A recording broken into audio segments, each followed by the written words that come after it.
Every day the world gets darker. You're clinically blind. You're a police officer? You need a partner. We do need a second pair of eyes. You can't go in alone.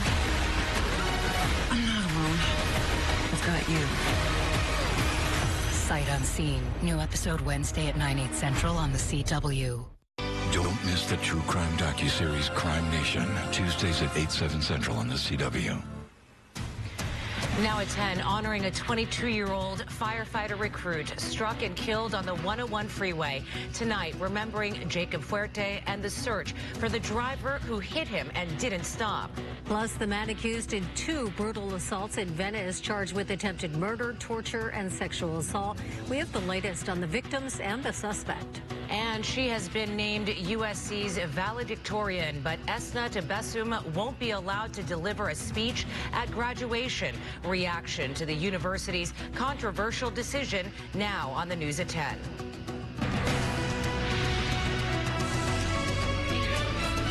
Good evening, I'm Cher Calvin. And I'm Sandra Mitchell. Micah has the night off. Tragedy on the 101 freeway. A young LA City Fire Department recruit has been killed by a hit-and-run driver on his way to training. Investigators say the 22-year-old may have been involved in an accident himself and was outside his vehicle trying to help other people when he was hit. KTLA's Carlos Salcedo joins us live in Panorama City, where the recruit was headed when the accident took place. Carlos?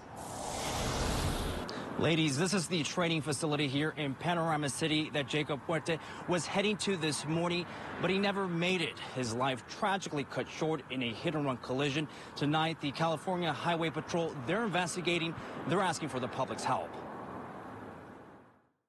A young recruit with aspirations to follow in his father's footsteps. 22-year-old Jacob Fuerte's life tragically cut short Monday morning. A heartbreaking scene on the 101 freeway. The Los Angeles Fire Department losing one of their own after he crashed near Vineland in Studio City.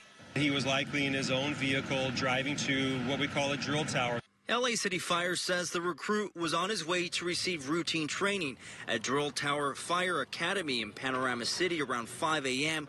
when he was involved in a 3-car crash. It appears Fuerte got out of his personal vehicle to assess the situation, and that's when he was struck by another vehicle and killed. Fuerte received a full salute from fellow firefighters and other first responders lining the streets as they escorted his body to the medical examiner's office in Boyle Heights. Fuerte had just joined the department as a recruit in February. He was in week 10 of a 20-week rigorous training program, and he's survived by his father, 2 sisters, and a brother. His father, a 17-year veteran firefighter and paramedic. Chief Crowley paying tribute on social media, writing, "The men and women of LAFD mourn the loss of LAFD recruit firefighter Jacob Fuerte." So raised in the LAFD family, recruit Fuerte understood the importance of helping those in need. And a memorial is being finalized for the recruit. Again, the CHP is investigating this as a hit-and-run collision. They're asking for witnesses to come forward. Reporting live in Panorama City, Carlos Salcedo, KTLA 5 News. All right, Carlos, thank you. Now to South LA, where a teenage boy is dead after a shooting. We've learned a person of interest has been detained tonight. Deputies say gunfire erupted just before 4 o'clock this afternoon after multiple fights on Western Avenue near West 108th Street. As deputies swarmed the scene, they say a large crowd ran away. The teenager was found on the sidewalk with gunshot wounds. He was rushed to the hospital but did not survive. His identity has not yet been released. A man accused of viciously beating and sexually assaulting 2 women in separate attacks along the Venice canals appears in court for the first time. District Attorney George Gascon calls the level of brutality evident in the attacks reprehensible. KTLA's Chris Wolf live in Venice with more on the charges filed against this 29-year-old suspect. Chris?